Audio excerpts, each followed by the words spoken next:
Hello and welcome to the podcast. I'm Karen Weaver. My guest today is Dr. Blake Flanders, who just wrapped up 10 years leading the Kansas Board of Regents. He leaves with a warning. Division I athletics is chasing revenue in a turbulent new economy, athlete pay, private equity, conference equity sales, but it is vastly different than many of the other schools that he oversees. So the question I'm thinking to myself is, where does that leave the wider variety of Kansas schools and who's really running college sports? So Blake, welcome to the podcast.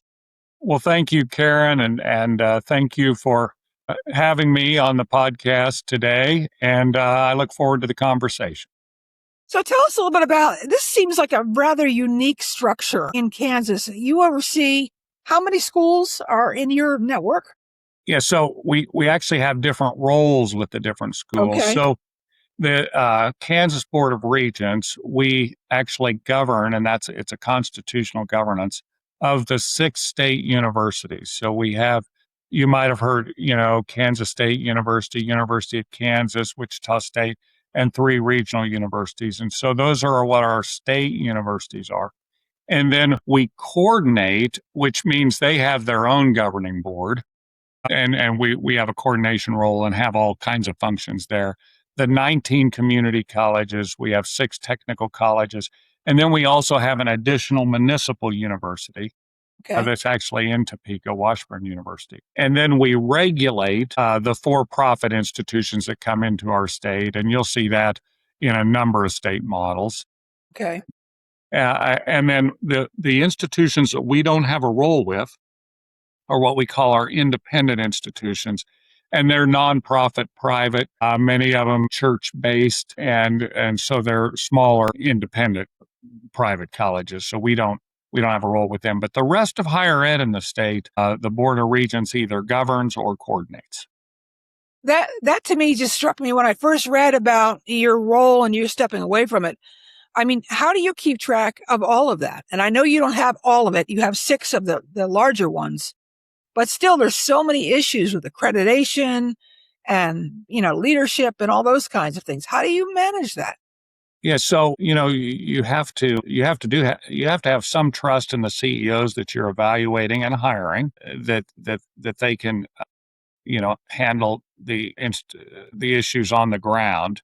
With the coordination role, it's a broader policy and state funding and program approval role. And so that structure is probably a little easier to manage. But, with the state universities, always the universities, or today at least, I think you'll find this nationally, the regional universities had a little more risk. Those enrollments, they had more downward pressure on enrollments. Their footprint wasn't quite as large in terms of recruitment. And we're a little bit unique in Kansas in that we do not have oversubscribed universities. No matter what size or whether they're research universities, we have 2 R1s. None of our universities are oversubscribed with students. And so we have to really work to get students to come into Kansas. And we do a pretty good job of that. We recruit almost twice as many as leave the state. So our institutions do recruit out of state rather aggressively, but it's not where we're just sorting students. And so as you can imagine, the Board of Regents' focus was more on completion and policy that attracted additional Kansans into the system. Okay. So I can just give you an example of some of the levers that we quadrupled the amount of need-based aid in the last, 5 or 6 years, because we knew the populations that we needed to attract didn't have the resource, perhaps, to engage in higher education. We implemented a early alert system. We benchmarked all of our universities through the National Institute of Student Success, which was out of Georgia State, and went to centralized professional advising, improved all of our practices. We actually increased on-time graduation rates by about 9.7% over the last 5 years. So we knew we need more people completing. We need to increase the enrollments. Our enrollments are up slightly, which is good. We are going to be in the middle of an enrollment cliff, and quite a bit about that, and that's going to be around for a long time. Yeah. But athletics can be, at least particularly in Division One, I think, is quite a difference maker in terms of enrollments. Mm. It's I joke, it's not free advertisement, but it's the kind of advertisement that you're not going to get and the kind of promotion that you're not going to get in a traditional way. Okay. Okay. So before we dive into athletics, just tell my listeners a little bit about your background, because I think you've had a very interesting higher ed journey yourself. Did you start at a community college? Do I have Yeah, that right? Yeah. so I'm from you can't out rural me. My first grade class, I always said we had 5 people in my first grade class. And I Wow. always said, doggone, I'd have probably been the salutatorian because we did have a person move away, but then our school closed and we went to the very big school that had about 90 per class. Wow. Big change. But as you look at that school today, they've probably dropped 30 students out of their graduating class just over the time since I've graduated. And that's just the population trends that we've seen. In Yeah. rural America, as we've become more mechanized and can do more work with less people, there's going to be less people over time. Right. And as long as we're selling commodities and not an end product, that's probably going to kind of, that trend's going to stay there. But then, so I went to a community college. I wanted to be a major in animal science, actually. I thought, someday I might come back or work in an industry that's next to agriculture, because I was from a farm and ranch, and ended up participating in an activity called livestock judging and livestock evaluation. And so I did that and really got involved with that and really enjoyed it. Ended up getting a master's in animal science at Kansas State, and then went to be a livestock judging coach at a community college. And it was it was as fun as any job as I've ever had. I mean, just working with students, taking them on the road. We'd go to all kinds of stock shows and contests, and I just love the joy of competing. And then I seemed like I was kind of aging out of that, and most of the coaches were either very young or very single. And so I was kind of a newlywed, and I got into working with tech training. And I didn't know a lot about career and technical training. And it just opened a new world for me in the kind of jobs that people could get that actually were sub-baccalaureate in nature. Hmm. And we had a large aviation industry there near Wichita, where I live. And people were getting very high wage jobs. In fact, making more than I was with my master's degree. Hmm. In this, and so I worked with these programs where we would get people trained, and I really learned quite a bit about workforce development. I went to a technical college and worked as an administrator. They needed to get accredited through higher learning, and I'd been on some of those teams with regional accreditation and knew kind of how to navigate that. And when I went back there then, and that was when I was in my late 30s, I decided I'll go back through the College of Education. Very different culture from the College of Yes. Agriculture to the College of Yes. Education, but I'll go back and get a PhD. And so I went back to school and was a lot better student the second time. We all I are. was a little older, paying for everything, and really, really enjoyed that experience. Finished my PhD. Then there was an opening. Lieutenant Governor called me and said, we've got this opening that's a liaison between the Board of Regents and Department of Commerce, and you're going to be recruiting companies to Kansas and also then working with their workforce and developing that and using the post-secondary system to develop that. So, I quickly found out that not only did we need people with associate's degrees and technical certificates, we needed quite a bit of baccalaureate talent as well. And actually that has accelerated over time. And I don't know if part of it's due to credential creep, but we're needing more and more baccalaureate talent all the time. The jobs are just getting more and more complex. Yeah. And so we did an engineering initiative where we increased the number of graduates in Kansas from 875 to 1,365. And so that was part of that all that initiative. And then over time, the board asked me to lead their workforce development arena. And so I did that. And so I transitioned out of that liaison role into that vice president role. And then one day they called me and asked me to be the CEO. And that's kind of how it all happened. Wow, that's great. So you had a lot of contact with students and people who were, coming up through a maturation phase and figuring out what they wanted to do. When you began to examine all of the issues around college athletics that are very different from the three even Division I institutions you mentioned, the University of Kansas, Kansas State, and Wichita State, what was your initial takeaway as you began to absorb that over your time as a leader? Yeah. Yeah. So when I started really, I began looking at athletics because anytime you're in any leadership role, you get invited to every event. And True. and so much of the world, the legislative advocacy, donor advocacy, it's all revolving, no matter what the size of the institution is, much of it revolves around an athletic event. So Interesting. that old adage of, oh, it's the front porch, well, it kind of is. You know, it also, I noticed, allows people to participate, particularly if your state doesn't have a professional team. It Yes. allows people to engage in at the university or community college that perhaps never attended, that never had a degree.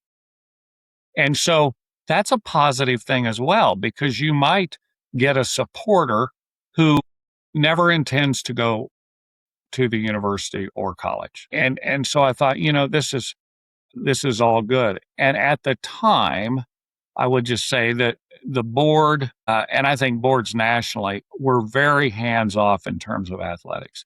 Now, That's cool. the athletics were set up a little differently at the different levels.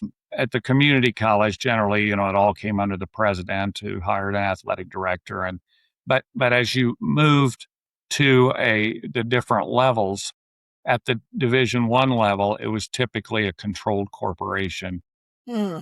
that managed the athletics underneath the athletic director, but that was, I don't even want to say separate from the university, because that corporation's controlled, but was a different entity than the university. And so boards were kind of discouraged, because you'd see the horror stories of a trustee and name a state that decided they wanted to hire the football coach, or That that has never happened. the level of micromanagement. I think boards, at least some of the boards I interacted with, were always nervous about, hey, we don't want to get our fingers into athletics, because it can get real, when to fire the coach, who Yeah. to hire, all that. They didn't want to do any of that, which was appropriate. They shouldn't do that. But and I think probably as the NIL era hit, and then consequently revenue share, I think the complexity of athletics increased, the risk to the university increased, and I actually see boards of trustees needing to be more involved now than ever. And that's just one person's opinion, but I certainly think you better be involved, because no one, it's a little different for university presidents or chancellors. They have that individual university's interest at heart, but for a certain length of time. You can only see really through your career. It's really hard to have a long range trajectory. A board of trustees, or a board of regents in our case, really has to have the interests of the state in mind. Okay. That we obviously need strong universities as well to have a strong Yes. state, but that has to support the state as well. And so their view, many times, that trajectory is just out there farther. It's longer. And that's, and I just think because of that, they need to be the ones. I'm not saying what's exactly right or wrong for each university, depending on their situation. I'm saying that the boards of trustees, those decisions need to come to them and not be done on the ground at the university. Okay. That's really helpful. I'm so glad you explained that. Now, one of the things you said was that your job is to evaluate the leadership at each institution, right? Do you make recommendations as well as to who should get a contract extension versus who needs to go? So we don't have contracts in Kansas. We actually have what they call letters of engagement. Okay. So we're all at will employees. No kidding. Okay. And so the obviously I would provide the assistance and the structure, and we have a robust evaluation process in Kansas where the board evaluates the 6 state university leaders Okay. each year and then has those decisions to make. Retention, obviously you know we always talk about hire and fire. Well, it there's a lot of complexity around that. And then also compensation. And they do the same they do the same for me, right? So we are all at will employees. There's with our Now that's not true with the community colleges. They actually have contracts with their local board, so they might have a Okay. 3-year contract or a 3-year rolling contract, but not at the state university level. You've said a few things that really I want to pull on. Number one, that these Kansas universities play such a critical role in the state's workforce development, the attraction of the state, the representation of it from a national stage. Yet each one of the schools that you've mentioned are very different. So in light of what you just said about evaluating the leader on an at-will basis, which I think is really interesting, how much would you ask that leader to bless the decisions that are being made in athletics, just generally? For example, a school changing conferences or a school entering into a private equity deal versus a school that's going to decide to raise their student fees so they have more money for athletics. How much would you weigh into that? Yeah, we required the leader to own that decision. Okay. So we actually always had the belief that you can delegate authority, but you can't delegate responsibility. Okay. And so that leader is responsible for those decisions. Now, I I often joke that every policy the board has someone's name written on it. So we now have a policy that you can't change conferences without the board voting approve. Okay. That's good.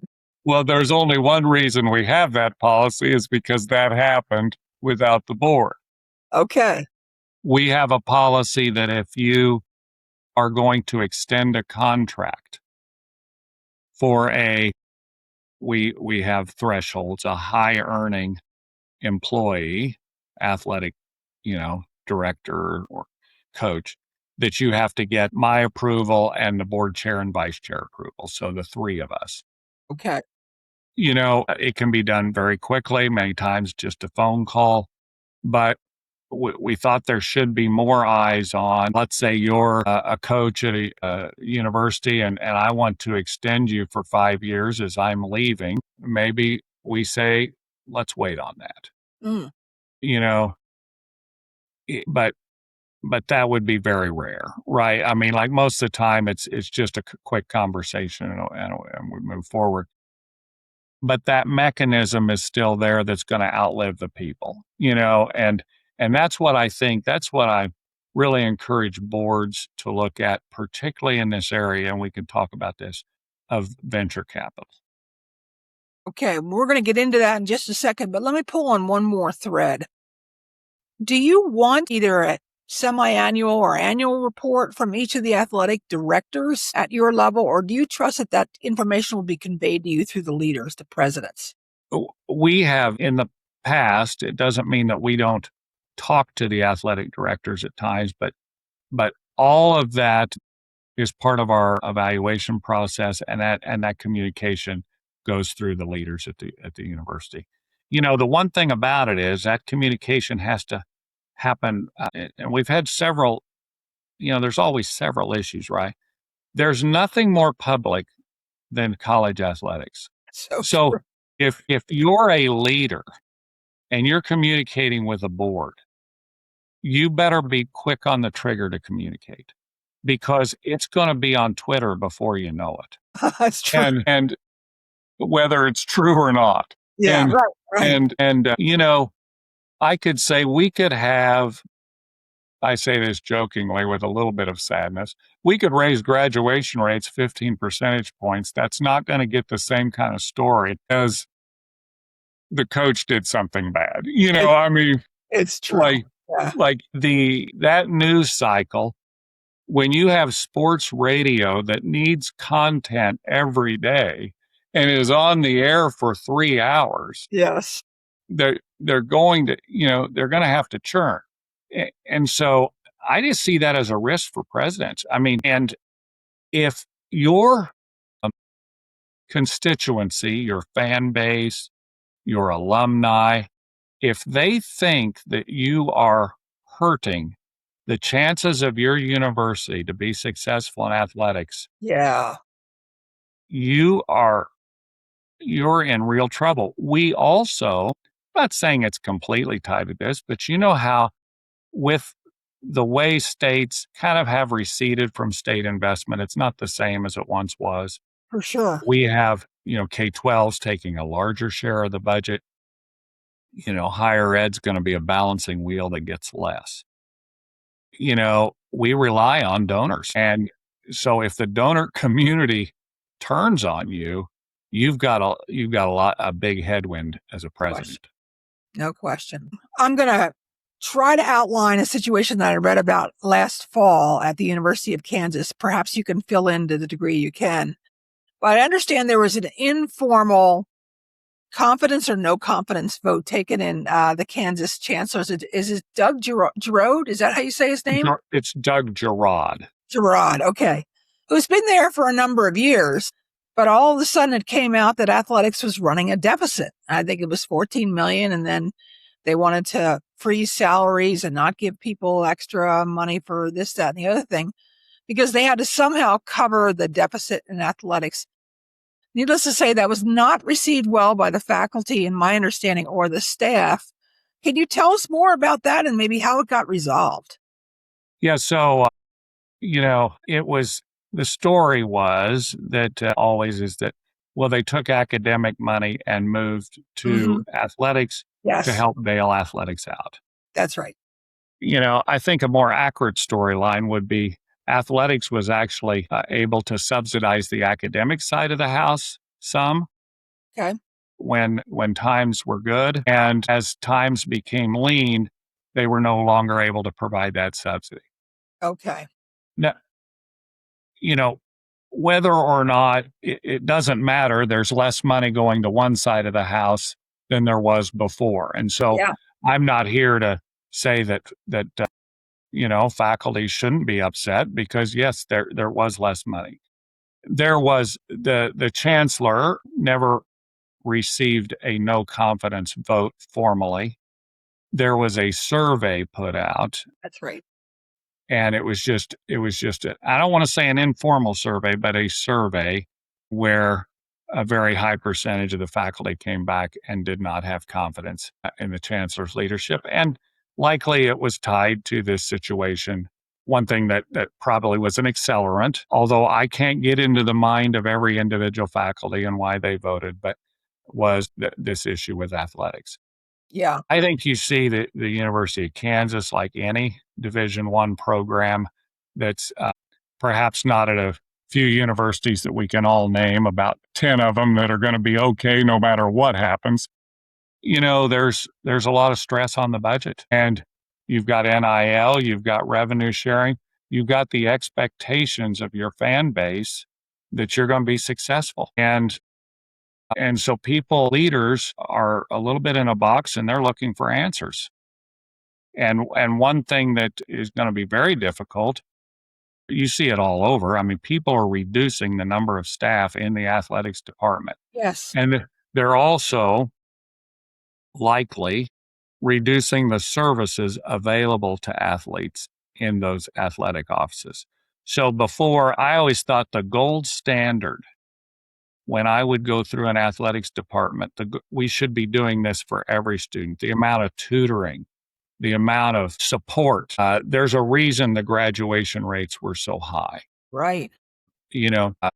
Is because people came around that athlete and just said, we're going to make sure that you're successful. I always thought that needs to be our model for all students, but we just couldn't afford that model. Well, now I'm not sure we can afford that kind of model for athletes either. Yeah. With the current landscape. Could your group say to the school, I'm sorry, that's not something we're willing to back off on? We really think that's important. You have to find the cuts somewhere else. So the board could do that. They're not likely if you I don't want to use the word undermine, but if you strong arm a leader to that point, then you about have to and it becomes more than a conversation. Then pretty quick you about have to find another leader that's going to align with your interests. Right. We saw a little bit of that at Michigan State a month or two ago, where there was a lot of perceived dissonance between the board's role and what they could and could not say about athletics. Yeah, I always say that, the governing board can say just about anything they want. I thought so too. They're the governing board. Yeah. Okay, so you mentioned to me, or you mentioned in one of the articles about what's going on at Utah, or maybe the reporter wrote this, that they spun off their athletics commercial operations. So ticket sales, marketing, anything that raised revenues for a reported $500 million. And the Big 12 considered setting up a 15% equity in the group of schools that are part of the conference. Where's the line for you between a partnership and just selling the conference off, the schools off as separate entities? Yeah, I guess number one, like I talked about earlier, when you've seen one of these deals, you've seen one of these deals. So they're each unique, but boards should be the ones making the decision. Yeah. Because there's some long-term implications. Typically, here's what I see and I think is logically going to happen with these. Number one, and this is not to be taken lightly in my opinion, is I might have a donor who's been very generous to athletics. If you turn a donor into an investor that's expecting a return, right, that changes the whole dynamic between that donor and the university. They're not a donor anymore, they're an investor. And the athletics directors that think that they can put a wall between themselves and that group of investors, I believe, are going to be sadly mistaken because they're going to expect returns. And so typically, if you look at a 10-year window, and if that return needs to be 10 or 12% on the money, you can pretty much do the math and know that that's going to double and maybe double time and a half. And if you start out with, let's say, 500 million, you can see what you're going to owe on the back end. Yeah. And then how is that going to work? That's a question. And then generally what you'll see, it would be just like capital moving into a company and getting a separate board. Usually what you see is number one is cost cutting. Yeah, for sure. So, people are expecting a return. So generally I'd see that people are going to start getting laid off. And so you're going to end up with likely, I don't want to say a skeleton crew, but a bare bones crew in your athletic department generally, if I'm a fiduciary board. And then I also need to find ways to raise revenue. So ways to do that, there'll be increased ticket prices.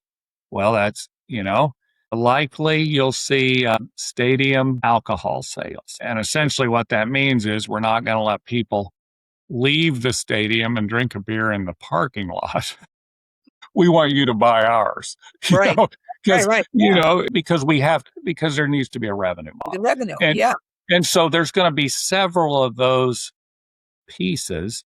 And then if a coach isn't performing and an athletic director isn't acting, at least I believe the rope's going to be much shorter, the leash rather. I mean, because there's got to be a return. You said something that I want to just pick apart a little bit more. You said that people who are bringing private equity expect a return on their investment, and that makes total sense to me. That's why they should. Absolutely. Yeah. So What if I'm a donor and I give you $1 million or $2 million? Do I have a right to expect my return on investment too? Yeah, yeah, yeah. So I would say in the current situation, this is what I see as maybe one of even this is a risk that's perhaps, obviously not as concrete as the financial risk, but certainly is a big risk. So if I'm a donor right now, I donate to support the athletic program. It's pretty clear that number one, you don't have a management role. Now we can all kind of joke about that sometimes big donors might, but it's not as formal, right? It's not formalized. So, you're donating, you're a supporter.